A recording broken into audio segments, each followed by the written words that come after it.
Bueno, vivimos días extraños, ¿no les parece? Días distintos.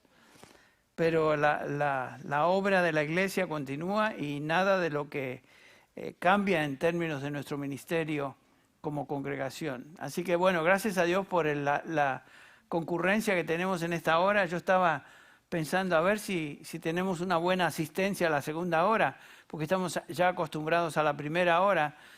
Y no sé cuántos de los de la primera hora decidieron irse ahora a la reunión en inglés, no importa. Pero entonces pensé que a lo mejor habría menos hoy, pero gracias a Dios estamos aquí.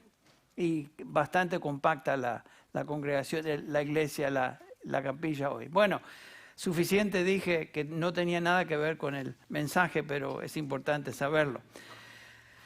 Les invito a abrir sus Biblias a Efesios y vamos a continuar con nuestro estudio y meditación de esta preciosa epístola de Pablo a los Efesios. Ya hace varios meses que comenzamos y continuaremos hoy y nos encontramos en el capítulo 4 de Efesios.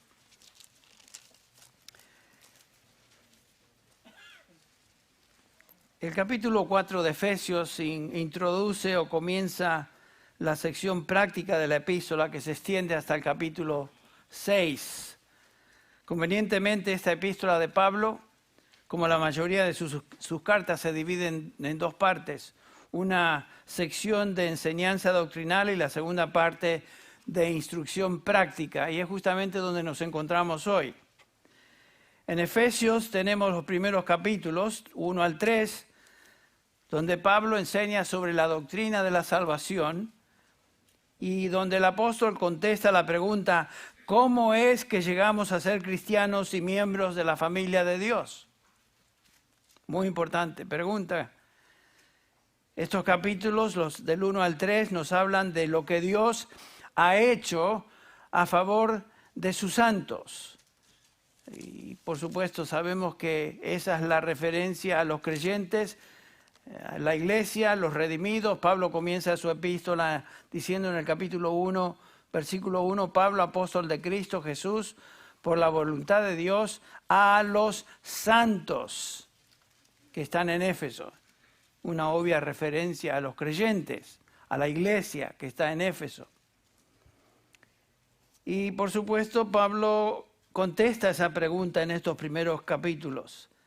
La iglesia somos los llamados, aquellos que fuimos llamados a salvación, y claramente Pablo enseña que Dios es el originador de la salvación. La salvación es la obra exclusiva de Dios. Por eso es que Él se lleva toda la gloria.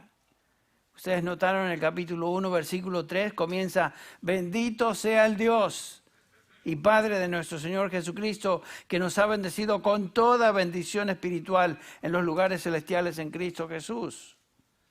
Dios se lleva la alabanza, la gloria. En el versículo 6 nos dice el apóstol Pablo: para alabanza de la gloria de su gracia. Versículo 12, a fin de que nosotros que fuimos los primeros en esperar en Cristo, seamos para alabanza de su gloria. Versículo 14, que nos ha dado como garantía de nuestra herencia, hablando del Espíritu Santo, con miras a la redención de la posesión adquirida de Dios, para alabanza de su gloria. La salvación es de Dios. Por lo tanto, Él se lleva toda la gloria.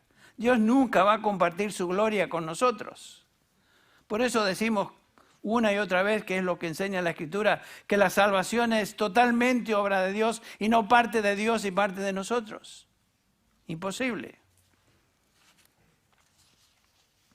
La conclusión es entonces que si somos salvados, si somos redimidos, si somos miembros de la familia de Dios, de la iglesia, es porque Dios hizo eso. No es porque tú y yo decidimos hacernos cristianos. Estaba pensando en eso esta mañana. En ningún momento el Nuevo Testamento nos da una visión o noción de la salvación como antropocéntrica. Es totalmente teocéntrica. Dios es el que lleva a cabo la obra, Dios es el que hace todo de un principio al fin y Dios, por lo tanto, es el que se lleva la gloria. Dios hizo todo. Estaba pensando también esta mañana en lo que el Señor Jesús nos dice allá en el capítulo 6 de Juan, hablando de los redimidos, de nosotros, comenzando tal vez con el versículo 37, todo lo que el Padre me da, vendrá a mí. Noten que el comienzo de todo es el Padre, Dios. Y el que viene a mí, de ningún modo lo echaré fuera. Noten el versículo 38, porque he descendido del cielo no para hacer mi voluntad, sino la voluntad del que me envió. Y esta es la voluntad del que me envió, que de todo lo que Él me ha dado, yo no pierda nada, sino que lo resucite en el día final. Porque esta es la voluntad de mi Padre, que todo aquel que ve al Hijo y cree en Él tenga vida eterna, y yo mismo le resucitaré en el día final. Pero los judíos murmuraban de Él, porque había dicho, yo soy el pan que descendió del cielo, y decían, ¿no es este Jesús, el hijo de José, cuyo padre y madre conocemos? ¿Cómo es que ahora dice, yo he descendido del cielo? Respondió Jesús y les dijo, no murmuréis entre vosotros. Pero noten el versículo 44. Nadie, absolutamente nadie, puede venir a mí si no lo trae el Padre que me envió, y yo lo resucitaré en el día postrero. Otra vez, si somos cristianos es porque Dios Padre nos trajo a Cristo. Nos concedió a Cristo como un regalo del Padre al Hijo para que Él dé vida eterna. Todo comienza con Dios y por supuesto culmina con Dios en gloria. Y por eso Pablo puede decir o declarar esta afirmación en el capítulo 2 de Efesios, versículo 10, porque somos hechura suya. Me gusta la palabra en inglés, dice workmanship, que da la idea de una obra maestra. Somos hechura maestra de Dios, creados en Cristo Jesús para buenas obras que Dios preparó de antemano para que anduviésemos en ellas. Todo en la salvación es obra maestra de Dios. Otra vez, no podemos darnos ningún crédito, ni pensar, bueno, al fin y al cabo yo fui lo suficientemente astuto y tal vez despierto para darme cuenta que Jesús es el camino. Y vine a Él. Pero como hemos leído, tú no pudiste venir a Él, a Cristo Jesús, a menos que el Padre te haya traído. Y esa palabra traer es muy interesante en el griego. Es una palabra muy fuerte, es jalar, pero jalar con fuerza. O sea, no se puede resistir. Cuando Dios Padre te trae al Hijo para salvación, tú no te vas a resistir. Y eso estaremos viendo en un instante. Todo en las salvaciones de Él. Y por supuesto, la iglesia está compuesta de todos los redimidos, judíos y gentiles. Y si hoy tú eres cristiano, otra vez lo repito, no es porque tú has decidido hacerte cristiano o porque tú has decidido cambiar tu vida o porque tú has decidido X cosa, unirte a la iglesia, lo que sea. No tiene que ver contigo. Vamos a responder ese teléfono. Nos hemos desacostumbrado, será por el cambio de hora, de anunciar que los teléfonos deben ser apagados. Y no estoy predicando, estoy diciendo que eso es algo que debemos hacer. No lo dice Pablo en Efesios, eso, correcto. Ya no viváis como los gentiles, usando ciertas cosas. Ok, lo veremos. Bueno, somos cristianos porque el Señor Padre nos escogió, nos trajo a su Hijo, nos salvó, nos redimió, nos llamó, nos dio nueva vida, nos regeneró. Y esa es la razón que somos cristianos. Es de Él. Imagínense que tu salvación y mi salvación dependiera de nosotros. ¿Cuánto tiempo duraríamos como hijos de Dios. Tú conoces tu vida, yo conozco la mía. Tú conoces tus fracasos, yo conozco los míos. Y si cada vez que fracasamos, otra vez tenemos que comenzar de nuevo, como enseñan algunas iglesias, que entras y sales de la salvación, y hoy la pierdes, mañana la ganas otra vez. Qué vida tan horrible vivir de esa manera. Pero es algo totalmente no bíblico. La salvación es de Dios y porque es de Dios, lo que Él comienza, Él perfecciona y Él termina. Muy bien. Ahora, en los capítulos 4 y 6, eso es lo que hablan los primeros 3 capítulos, básicamente, de Efesios. En los capítulos 4 al 6 nos enseñan acerca de lo que los santos, o sea, nosotros, los creyentes, debemos hacer a la luz de lo que Dios ha hecho. La obra de salvación es de Él, totalmente. Pero ahora como hijos de Dios, como santos, respondemos en nuestra conducta de cierta manera. Estos capítulos describen entonces la respuesta de los creyentes a la luz de su salvación. O sea, las buenas obras que Dios preparó de antemano para que anduviésemos en ellas. Es lo que leímos en el versículo 10. Y noten cómo comienza el capítulo 4, versículo 1. Estamos repasando. Se resume en esta frase. Andar de una manera digna de la vocación con que fuisteis llamados. La palabra andar, que Pablo repite una y otra vez en sus epístolas, particularmente aquí en Efesios, la palabra andar o caminar se refiere a una conducta habitual de un cristiano. Está hablando Pablo de un estilo de vida, de andar, caminar, que como veremos es un andar que tiene características particulares que aquí en esta sección de la carta se nos describen. Por ejemplo, en los primeros 16 versículos que hemos cubierto ya, de manera general nos enseñan que es un andar en unidad. Es un andar en unidad. En este capítulo, versículo 17 que comenzamos a ver hoy, es un andar distinto a la gente del mundo. Pablo dice, ¿por qué no lo leemos una vez más? Andar de una manera digna, comienza el capítulo 4, versículo 1, el 17 dice, os digo y afirmo juntamente con el Señor que ya no andéis como andan también los gentiles. Es un andar distinto. En el capítulo 5 nos habla que es un andar en la luz. En el capítulo 5, 18 nos dice Pablo que es un andar en el Espíritu. Y finalmente en el capítulo 6 estaremos viendo, es un andar firme contra las acechanzas del diablo y sus huestes en esta guerra espiritual. Pablo describe el andar cristiano como un andar digno, un andar dignamente. Esta palabra digna o dignamente, axios en griego, tiene dos significativos básicos que simplemente los repasamos. El primer significado quiere decir equilibrado o del mismo peso. Lo que está a un lado de la báscula debe ser igual al peso del otro. La idea es que debe existir armonía, debe existir equilibrio entre lo que uno es en términos de lo que uno profesa hacer o creer y lo que uno hace. Debe existir equilibrio entre la doctrina del Evangelio y la práctica de esta doctrina, y entre paréntesis, la práctica siempre resulta de la doctrina. Pero debe haber un equilibrio.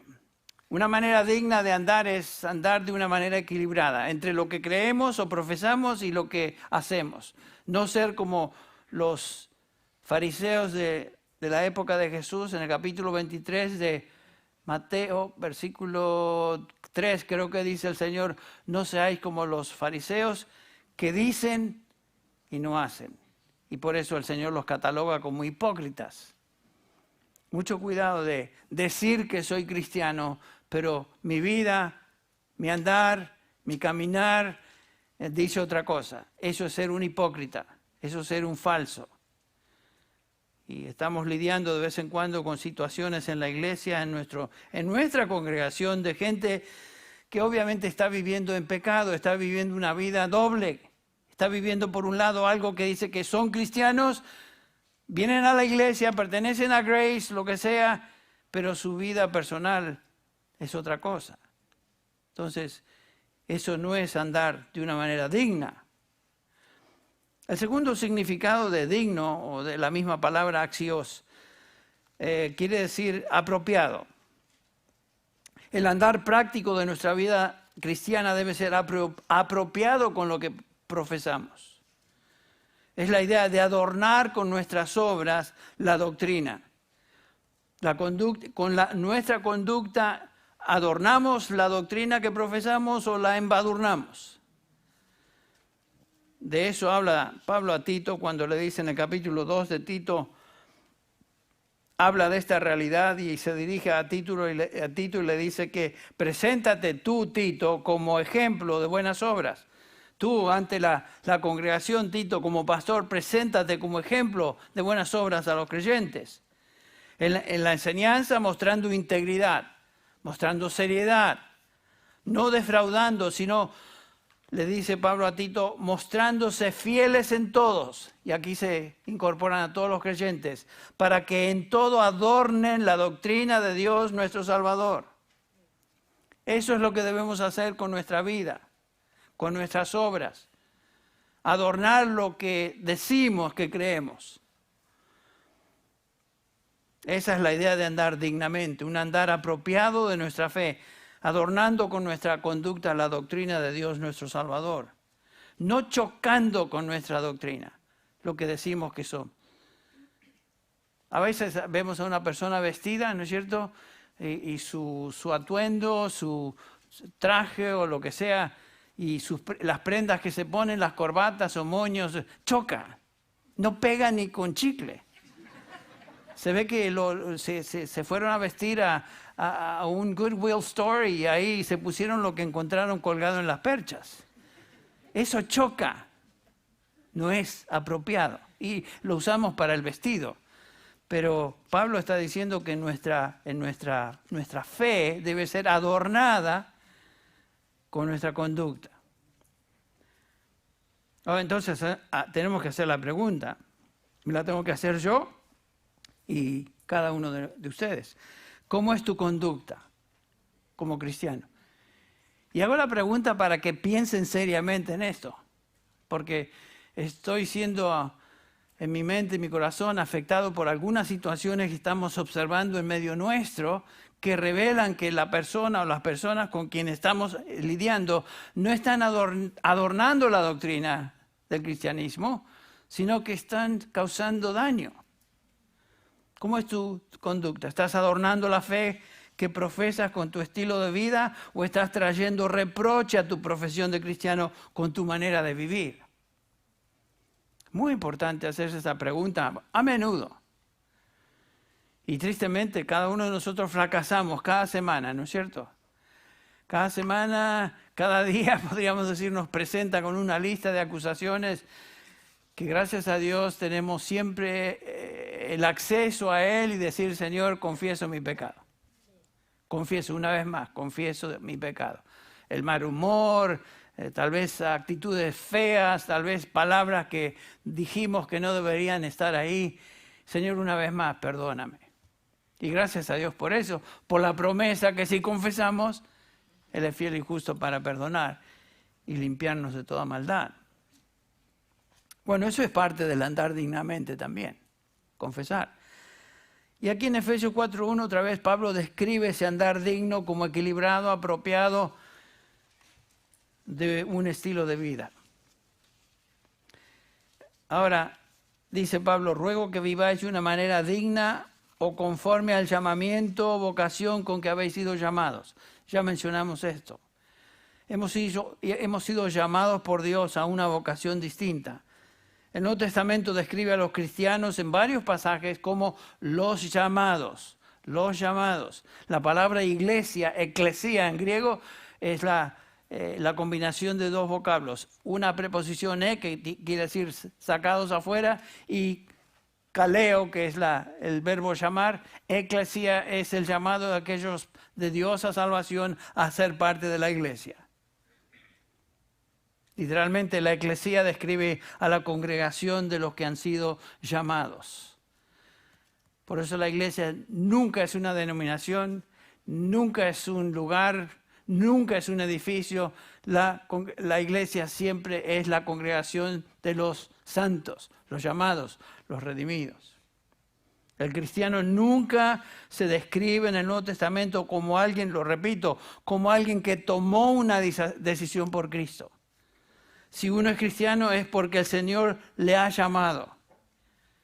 Y como hemos visto, es un llamado específico, es un llamado eficaz. Por supuesto, existe un llamado general en el Nuevo Testamento a creer el Evangelio. Es un llamado evangelístico. Es un llamado a la gente a arrepentirse, depositar su fe en el Señor Jesucristo, que es el único camino de salvación. Jesús habló de un llamado general cuando dice en Mateo 22, 14, muchos serán que llamados, pero pocos escogidos. O sea, la predicación del Evangelio y la invitación es universal. Pablo también se refiere a este llamado al Evangelio cuando nos dice en Hechos 17:30, donde declara a los griegos que le escuchaban ahí en Atenas, ustedes recuerdan, por tanto, habiendo pasado por alto, dice el versículo 30, por tanto, habiendo pasado por alto los tiempos de ignorancia, Dios ahora declara a todos los hombres, en todas partes, que se arrepientan. Esa es una declaración universal. Este es el llamado del Evangelio. Este es un llamado evangelístico de la iglesia a todos a arrepentirse y creer el Evangelio. Este es un llamado a toda persona que escucha. Esto es lo que un evangelista hace cuando predica el Evangelio. Llama a la gente a arrepentirse y creer el Evangelio. Este tipo de llamado puede ser desatendido, lo hemos visto más de una vez, puede ser ignorado y hasta puede ser ¿qué? Rechazado, que es justamente lo que sucedió ahí en Atenas. Ustedes recuerdan el resultado de la predicación de Pablo, versículo 32 de Hechos 17 dice, y cuando oyeron de la resurrección de los muertos, algunos se burlaban. Por supuesto va a haber gente que se burla. Otros dijeron, te escucharemos otra vez acerca de esto. Y por lo general, la gente responde de una manera negativa a este llamado. Pero también existe otro tipo de llamado en el Nuevo Testamento, el llamado eficaz de Dios a salvación. Este es un llamado interno del Espíritu Santo en la vida de aquellos que Él llama a salvación. El otro es un llamado externo a todos. Este es un llamado interno. Este es el llamado de Dios que es eficaz y tiene poder para efectuar salvación. Este es un llamado al cual los que escuchan ese llamado responden en fe. Responden en fe. Por ejemplo, ustedes recuerdan lo que vimos en Romanos 8, 28 y 29. Todas las cosas ayudan a bien a los que aman a Dios, a los que conforme a su propósito son ¿qué? Llamados. Aquí está, Pablo está hablando de un grupo muy especial. No es simplemente los que fueron llamados universalmente, sino los llamados que aceptaron ese llamado, vinieron por fe a Cristo y son ahora hijos de Dios. Porque a los que de antemano conoció, hablando de una eternidad pasada, a esos también predestinó para que sean conformes a la imagen de su Hijo. A los que predestinó, esos también, ¿se acuerdan? Llamó, y ese llamado es un llamado eficaz, es un llamado que no se puede resistir. Y a los que llamó, esto también justificó. O sea, cuando Dios llama, la persona llamada recibe en fe el Evangelio, y a los que justificó, a estos también glorificó. O sea, hay una gran diferencia entre un llamado de un vocero a todo el mundo y este llamado interno del Espíritu Santo en la vida de cada uno de nosotros que fuimos llamados a salvación. Muy diferente. Bueno, ahora bien, los llamados, los salvados, los santos, se comportan, viven de una manera digna de ese llamamiento. Es lo que dice Pablo. Un llamado, un cristiano, es una persona que ha sido radicalmente transformada, absolutamente distinta a lo que era antes de su regeneración, de su nuevo nacimiento. Esta es la realidad que el apóstol Pablo enseña a estos creyentes en Éfeso a partir del versículo 17, capítulo 4, versículo 17. El andar cristiano es un andar, una manera de vivir absolutamente distinta a la vida que esa persona tenía antes de haber sido llamado. Ahora, veamos en particular ahora lo que Pablo dice en estos versículos. Estamos en el capítulo 4 de Efesios, esta nueva sección, donde Pablo ahora nos instruye acerca de la relación en el cristiano entre su nueva naturaleza y su vieja manera de vivir. Y vamos a leerlo. Dice el pasaje así, versículos 17 al 24, pero en particular hoy del 17 al 20. Esto digo pues, y afirmo juntamente con el Señor. Pablo está hablando acerca del llamado aquí y el andar cristiano. El andar cristiano, perdón. Ya no andéis como andan también los gentiles, en la vanidad de su mente, entenebrecidos en su entendimiento, excluidos de la vida de Dios por causa de la ignorancia que hay en ellos por la dureza de su corazón. Noten que la responsabilidad está en el ser humano. Ellos, habiendo llegado a ser insensibles, se entregaron a la sensualidad para cometer con avidez toda clase de impurezas. Pensamos que hoy estamos viviendo eso. Ya se vivía eso en la época que Pablo escribe a los Efesios. Pero vosotros, y este es el pero, este es el contraste, pero vosotros, creyentes, no habéis aprendido a Cristo de esta manera. Si en verdad lo oísteis y habéis sido enseñados en Él, conforme a la verdad que está en Jesús. Que en cuanto a vuestra anterior manera de vivir, os despojéis del viejo hombre que está corrompido según sus deseos engañosos, y que seáis renovados en el espíritu de vuestra mente, y os vistáis del nuevo hombre, el cual en la semejanza de Dios ha sido creado en la justicia y santidad de la verdad. Pablo está hablando de un contraste entre los creyentes y su vieja manera de vivir. ¿Notaron eso? Tenemos que entender claramente que como cristianos, desde el momento que experimentamos salvación, cuando nacimos de nuevo, ha habido un cambio en nosotros que fue radical. No fue un cambio simplemente de pensar, yo creo que me gusta la filosofía cristiana, me voy a meter en esa corriente, me gusta. No, nada de eso. Nada de eso.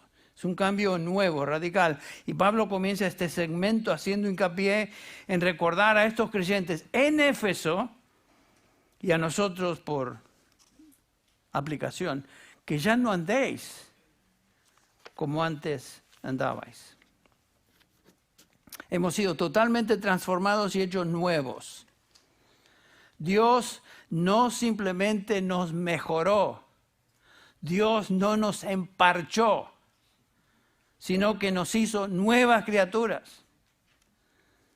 El cristiano verdadero no es una persona mejorada, sino es un cristiano regenerado, es una persona regenerada, transformada en su interior totalmente. En un sentido real, el cambio operado en nosotros en el momento de salvación fue aún más dramático que el que va a ocurrir cuando pasemos a la eternidad. Hemos pasado de muerte a vida. Hemos pasado del reino de las tinieblas al reino de su amado Hijo.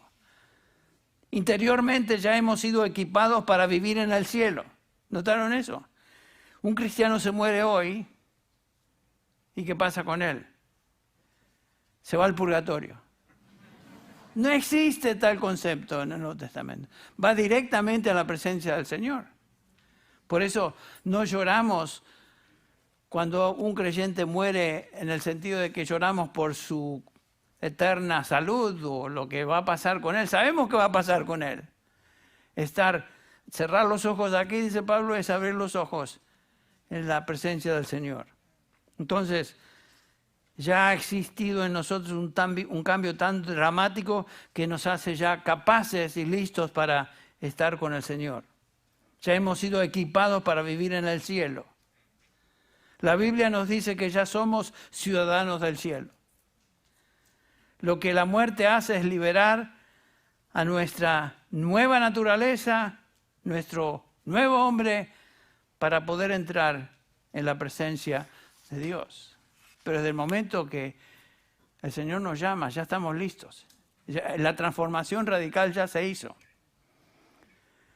Claro, en nuestra experiencia personal diaria nos vemos como que todavía nos falta mucho, pero eso sucedió una vez y para siempre desde el momento que vinimos a Cristo. Fuimos transferidos del reino de las tinieblas al reino de su amado Hijo.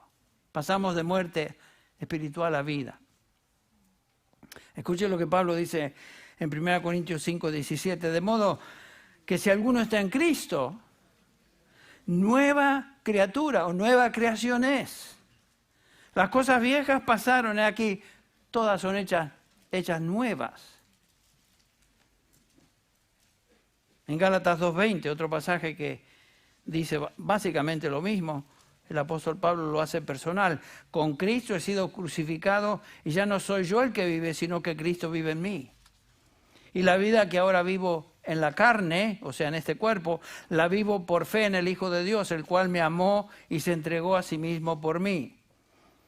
El cristiano, tú y yo, si somos del Señor, somos un hombre nuevo, una mujer nueva. Hemos sido totalmente transformados por su Espíritu. El creyente posee una nueva mente, un nuevo corazón, un nuevo poder, nuevo conocimiento, nueva percepción espiritual de la realidad, nuevo entendimiento, nuevos deseos. Toda su persona ha sido cambiada. Hasta el cristiano más maduro, que ha crecido en el Señor por años, junto con el cristiano bebito que acaba de conocer al Señor, están en la misma posición espiritual, han sido transformados para siempre. Pudiéramos resumir todo esto diciendo el cristiano tiene una nueva vida. Dios no simplemente agregó algo a lo que éramos, sino que nos transformó. Y de eso leímos en el capítulo 6 de Romanos, en nuestra lectura devocional. Fuimos bautizados en Cristo Jesús. Y no sabéis que los que hemos sido bautizados en Cristo Jesús, dice Pablo, hemos sido bautizados en su muerte. Y después en el versículo 4 nos dice para que andemos en vida nueva. La pregunta surge entonces, si esto es cierto, Henry, ¿por qué es que todavía peco? Y la razón es porque nuestra nueva naturaleza todavía vive dentro de una vasija vieja, que es este cuerpo, que Pablo describe en el capítulo 7 de Romanos como este cuerpo de muerte. El pecado reside en mi carne y todavía ejerce poder sobre mí. No tiene control absoluto, pero el pecado está ahí, en nuestra carne. Y Pablo habla de esa lucha. Romanos 7:17, por ejemplo, si quieren ir a Romanos conmigo un ratito, unos minutos nomás. Capítulo 7 de Romanos, tal vez comenzando con el versículo 18. Bueno, comencemos con el 15. Porque lo que hago no lo entiendo, dice Pablo. Porque no practico lo que quiero hacer, sino lo que aborrezco, eso hago. Y si lo que no quiero hacer, eso hago, estoy de acuerdo con la ley, reconociendo que es buena. Así que ya no soy yo el que lo hace, sino el pecado que habita en mí, o el pecado que mora en mí. Noten el versículo 18, porque yo sé que en mí, es decir, en mi carne, en este cuerpo, no habita nada bueno. ¿Estarían de acuerdo ustedes con eso? ¿Dirían amén a eso, a su propia experiencia? Yo tengo que decir amén todo el día acerca de eso. Pero no hago lo que deseo, el bien que deseo, sino que el mal que no quiero, eso hago. Y si lo que no quiero hacer, eso hago, ya no soy yo el que lo hace, sino el pecado que mora en mí. Y Pablo está describiendo su experiencia y es la nuestra también. Así que queriendo yo hacer el bien, hallo esta ley, mejor dicho, sería este principio en mis miembros, este principio que está presente en mí. Porque en el hombre interior me deleito en la ley de Dios. Solamente un creyente verdadero puede decir eso. Pero veo otra ley en mis miembros, en los miembros de mi cuerpo, que hace guerra contra la ley de mi mente. Y por eso exclama en el versículo 24, miserable hombre de mí, ¿quién me libertará de este cuerpo de muerte? Y esa lucha va a estar con nosotros hasta el día que pasemos a su presencia. Pero a veces pienso, qué lindo hubiera sido que desde el momento que fui regenerado, ya no tuviera que luchar con el pecado. Qué lindo hubiera sido, pero si ese es el caso, quiere decir que inmediatamente que nos convertimos, partimos a la eternidad, porque tenemos que estar aquí en este cuerpo todavía para predicar, para enseñar, El Señor nos dejó acá en su sabiduría y voluntad soberana, nos dejó aquí. Sin embargo, luchamos.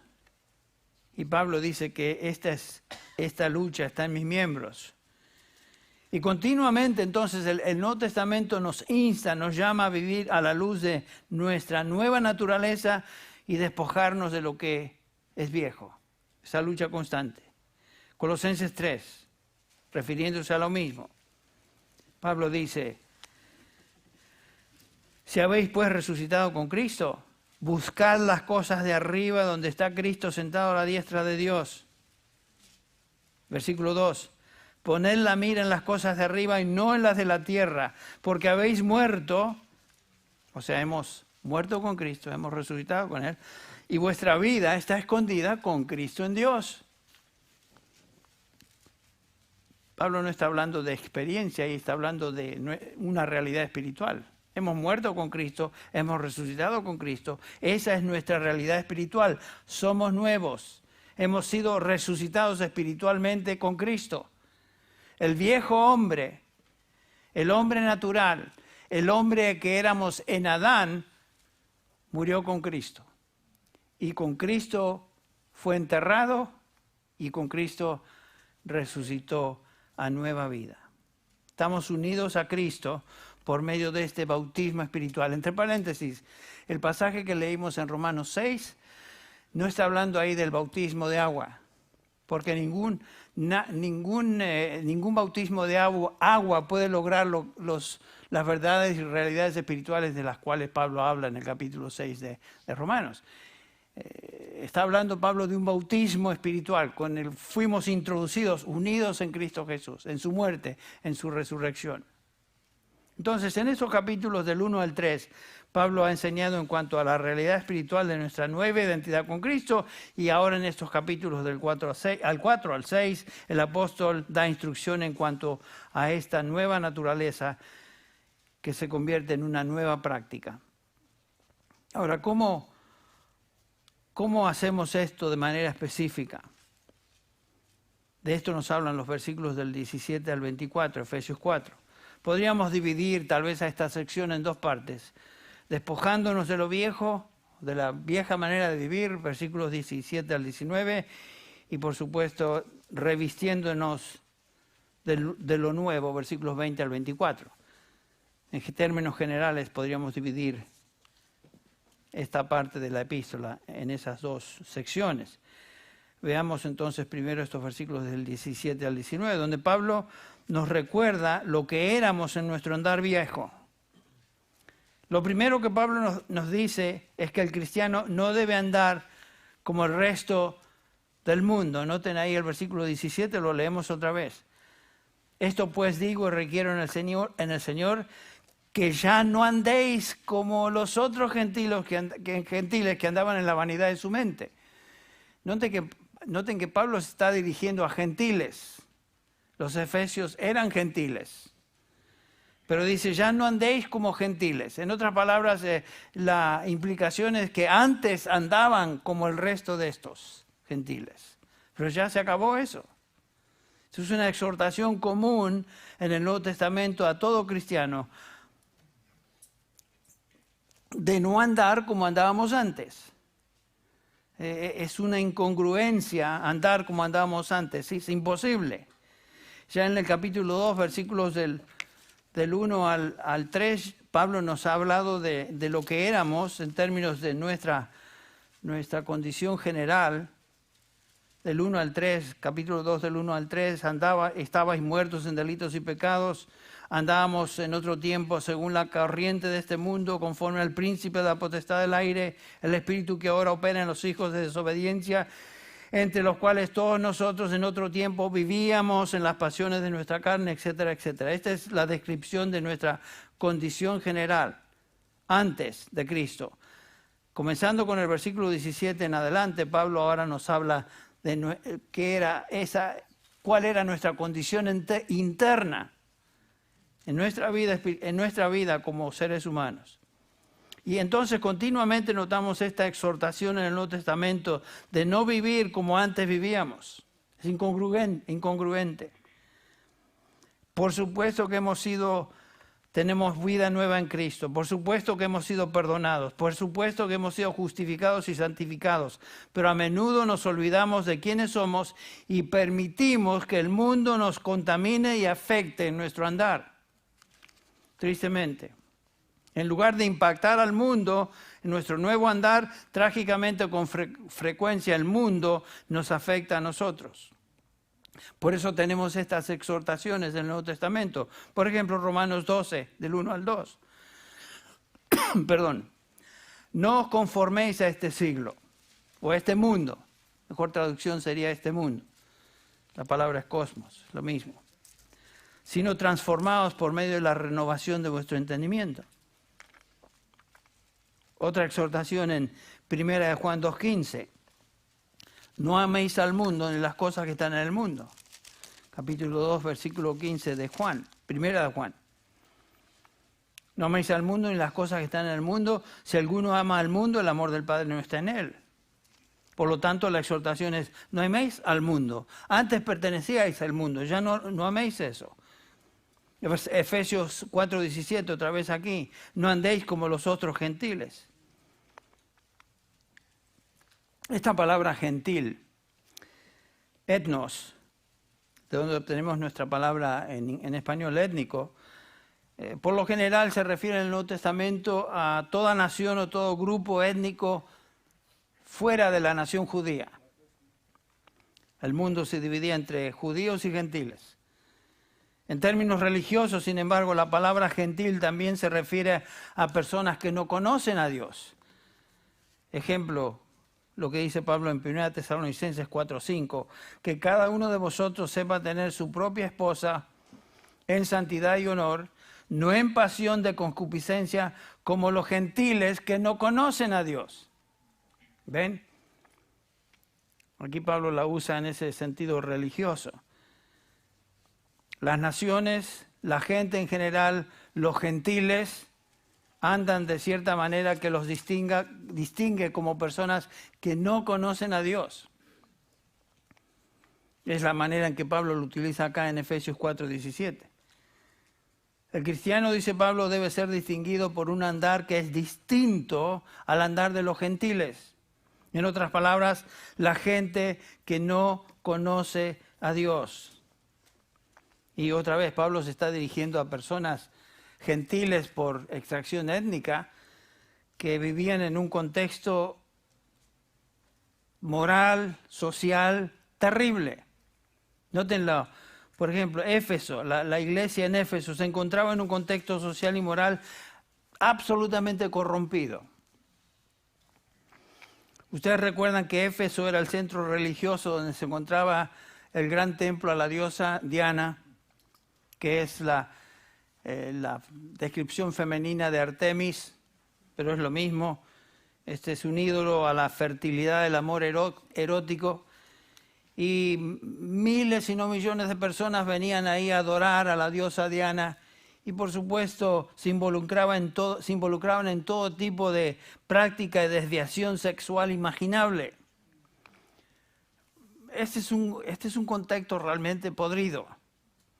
Pablo se dirige a esta gente y le dice, miren, el contexto de ustedes es este, no anden como antes andaban. Heráclitos, un filósofo pagano, describe a Éfeso como lo más oscuro de la impiedad. No es creyente. el nivel moral de la gente en Éfeso, escribió este Heráclitos, es más bajo que el de los animales y los efesios solo son dignos de ser ahogados. ¿Qué reputación tenían estos? Madre mía, lo mismo que los corintios. Así que imagínense, esta pobre iglesia, este grupo de creyentes, era un islote en un pozo ciego moral. Ahí se encontraban. Y Pablo les dice, ya no andéis como los demás, de lo cual salisteis. Los demás, ustedes eran parte de esa mezcla. Ya no andéis como... La idea es de ser distintos. Es imposible ser como éramos. Lo mismo se enseña en 1 Pedro capítulo 1, versículo 3, donde Pedro dice, se dirige a estos creyentes, a nosotros por aplicación, porque el tiempo ya pasado os es suficiente para haber hecho lo que agrada a los gentiles.